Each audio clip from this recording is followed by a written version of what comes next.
एक चीज़ जो आपको कंसल्टेंसी नहीं बताती है, जो मैं आपको बता दूं, अब चाइना में एडमिशन्स अगर आप अप्लाई कर रहे हो तो चाइना की यूनिवर्सिटीज़ ही नहीं, वर्ल्ड की लगभग सारी यूनिवर्सिटीज़ जहां भी इंटर्नशिप के शेड्यूल बढ़ेंगे वहां पर इंटर्नशिप के फीस भी आपको देने पड़ेंगे।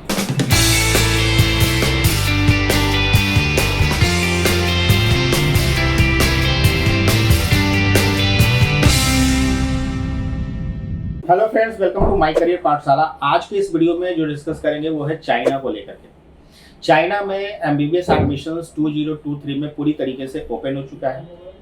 2022, 21 और 20 में जो चाइना के साथ जो सबसे बड़ा मेजर प्रॉब्लम था वो था वीज़ा को लेकर के। जब से कोविड का सिचुएशन आया, चाइना के जो टेरिटरी थे वो फॉरेनर्स के लिए बंद थे। जो बच्चे इंडिया में आए हुए थे वो रिटर्न नहीं हो रहे थे, इसीलिए पिछले 2 सालों से चाइना में एडमिशन्स लगभग ना के बराबर थे। रीज़न यही था क्योंकि जो चाइनीज़ यूनिवर्सिटीज़ थी वहाँ की गवर्नमेंट वीज़ा नहीं दे रही थी और जो बच्चे यहाँ फंसे थे वो ऑनलाइन स्टडी कर रहे थे। और एनएमसी ने ये क्लियर कट गाइडलाइंस में कह दिया था कि वो ऑनलाइन स्टडी को मान्यता नहीं देंगे। अगर कोई पूरे 5 साल तक ऑनलाइन स्टडी करता है तो उसको मान्यता नहीं देंगे, ये कहने का मतलब था एनएमसी का। लेकिन अच्छी बात ये रही कि चाइना ने पिछले साल अपने बॉर्डर्स को ओपन कर दिए। पूरे वर्ल्ड में चाइना के अंदर में अब कोई भी एंट्री ले सकता है, जा सकता है।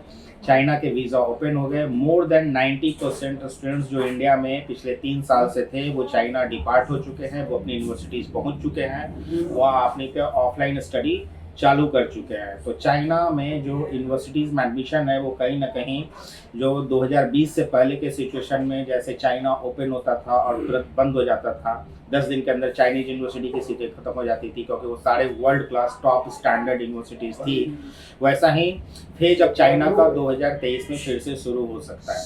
क्योंकि चाइनीज यूनिवर्सिटीज़ को लेकर के कभी कोई शिकायत नहीं रही। आप किसी भी कंसल्टेंट से पूछोगे चाइना को लेकर के तो कोई भी ऐसा कंसल्टेंसी नहीं होगा या कंसल्टेंट नहीं होगा, या तो वो बिल्कुल ही उसको कुछ आइडिया नहीं होगा, या नहीं तो स्टूडेंट को कुछ पता नहीं होगा, तभी वो घुमा सकता है। वो ये बोल देगा कि हाँ वो यूनिवर्सिटी अच्छी नहीं है, वो ख़राब यूनिवर्सिटी है, वहाँ हॉस्पिटल नहीं है, पेशेंट नहीं है। इस तरह की कोई भी बात आपको चाइना को लेकर के नहीं कर सकता।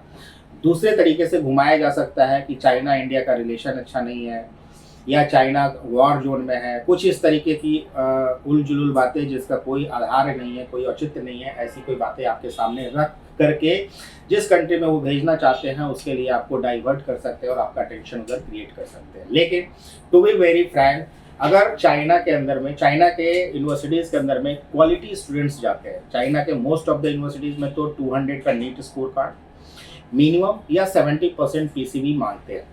अभी जब से एप्लीकेशन नहीं लग रहे हैं तो नीट क्वालिफाई बच्चे भी अप्लाई कर रहे हैं, लेकिन 70% पीसीबी का क्राइटेरिया आज भी चाइनीज यूनिवर्सिटीज़ में है।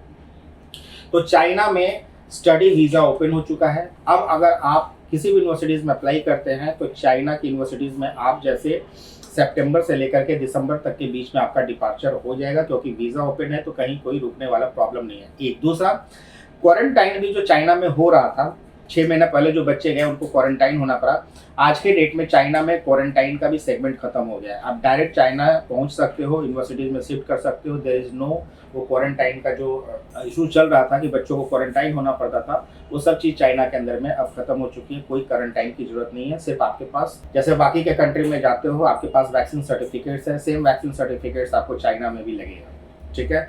चाइनीज यूनिवर्सिटीज़ हमेशा से डिमांडेड यूनिवर्सिटीज़ रही है, टॉप क्लास यूनिवर्सिटीज़ रही है। स्टूडेंट्स के लिए स्कॉलरशिप गेन करने का एक अपॉर्चुनिटीज़ होता है। अगर आपके मार्क्स 80-90% है, नीट में 400-500 स्कोर हैं, तो आप एक टॉप क्लास यूनिवर्सिटीज़ में 5 years course duration plus 1 year internship, जितनी पढ़ाई इंडिया में, बांग्लादेश में, नेपाल में जो मेडिकल स्ट्रक्चर इस कंट्रीज़ में है, same medical structure Chinese universities के अंदर में है। तो एनएमसी गैजेट गाइडलाइंस के हिसाब से जो रूल्स है वो 100% कंप्लाई करती है, मतलब फुलफिल करती है पूरी तरीके से। उसमें कोई इफ एंड वट वाला सिचुएशन नहीं है।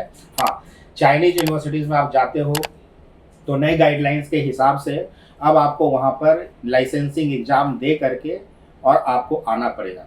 एक चीज़ जो आपको कंसल्टेंसी नहीं बताती है, जो मैं आपको बता दूँ, अब चाइना में एडमिशन्स अगर आप अप्लाई कर रहे हो तो चाइना की यूनिवर्सिटीज़ ही नहीं, वर्ल्ड की लगभग सारी यूनिवर्सिटीज़ जहाँ भी इंटर्नशिप के शेड्यूल बढ़ेंगे वहाँ पर इंटर्नशिप के फीस भी आपको देने पड़ेंगे। हो सकता है अभी आप बजट में काउंट नहीं कर रहे हो या कंसल्टेंसी आपको बता नहीं रही हो, हिडन कॉस्ट के रूप में रहे।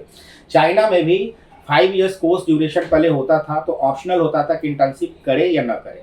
तो आप जब नहीं करते थे तो आपको वहाँ पर फीस पेमेंट नहीं करनी पड़ती थी। कुछ यूनिवर्सिटी ले भी लेती थी। आज के डेट में अब इंटर्नशिप वहाँ से करके आना है तो 6th ईयर की भी फीस आपको चाइना में पे करनी पड़ेगी। तो आपका बजट उसी के हिसाब से चाइना की यूनिवर्सिटीज़ में लगेगा। चाइनीज यूनिवर्सिटीज और हॉस्टल बहुत ही टॉप क्लास स्टैंडर्ड्स के होते हैं। लिमिटेड सीट्स होता है, जैसे बाहर के यूएस, यूके, ऑस्ट्रेलिया की टॉप क्लास यूनिवर्सिटीज में बैठते हो, different part of the world से बच्चे पढ़ते हैं। उसी तरीके से चाइनीज यूनिवर्सिटीज में आपको 30 to 35, 40 स्टूडेंट्स आपको इंडियन मिलेंगे। बाकी डिफरेंट कंट्रीज के बच्चे आपको मिलेंगे जो इंग्लिश मीडियम में वहाँ पर MBBS की पढ़ाई कर रहे होंगे। MBBS एज ए डिग्री, जो इंडिया में MBBS की डिग्री मिलती है, वही चाइना में आपको MBBS की डिग्री मिलती है। तो चाइना फेवरेट डेस्टिनेशन है।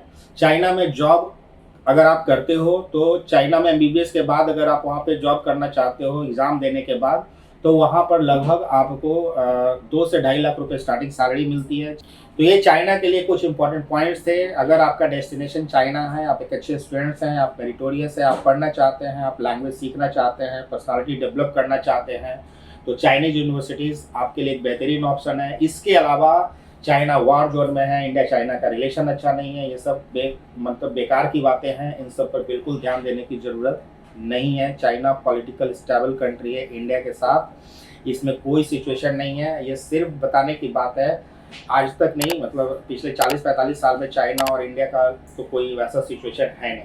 आज भी अगर आप इंपोर्ट का डेटा देखिए, India is the largest importer from China.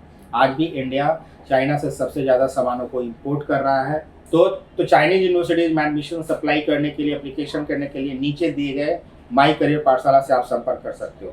एक और बात, अगर आप कंफ्यूज हैं कि आपको चाइना अप्लाई करना है, रशिया अप्लाई करना है, नेपाल अप्लाई करना है, बांग्लादेश अप्लाई करना है, तो आप हमारे पास नीचे दिए गए नंबर पर संपर्क करिए। हम आपको आपकी प्रोफाइल, बजट और आपके स्टैंडर्ड, एकेडमिक्स स्टैंडर्ड के हिसाब से आपको कॉलेज और यूनिवर्सिटीज़ और कंट्रीज फिट करके देंगे। मतलब आपको गाइड करेंगे और उसके हिसाब से आपका एडमिशन प्रोसीजर कंप्लीट करेंगे। हम अपने कमीशन के हिसाब से या कौन से यूनिवर्सिटी, कौन से कंट्री में कितना फ़ायदा हो रहा है, इसके हिसाब से ना माई करियर पाठशाला ने आज तक काउंसलिंग की है और ना कभी भी भविष्य में करेगा। तो बिलीव मी, एक ऐसा प्लेटफॉर्म है जहां आप अपने करियर को शेप कर सकते हैं। तो देर किस बात की, नीचे दिए गए नंबर पर संपर्क कीजिए, कॉन्टेक्ट कीजिए और अपना ड्रीम डेस्टिनेशन माई करियर पाठशाला के साथ पूरा कीजिए। बने रहिए माई करियर पाठशाला के साथ। चैनल सब्सक्राइब नहीं किया है तो जरूर करिए। वीडियो शेयर करना मत भूलिए, क्योंकि यह इन्फॉर्मेशन सब तक पहुंचनी चाहिए। और लाइक का बटन जरूर दबा दीजिए, क्योंकि इस तरह के वीडियो लेकर आने का आपके सामने एक हौसला अफजाई हो जाता है कि हाँ चलो, बच्चे एटलीस्ट चैनल के साथ जुड़े हैं, सही इन्फॉर्मेशन के साथ उनको जो है अच्छा लगता है, तो बनाने का भी मन करता है कि और अच्छा इन्फॉर्मेशन आपके साथ शेयर किया जाए। Thank you so much.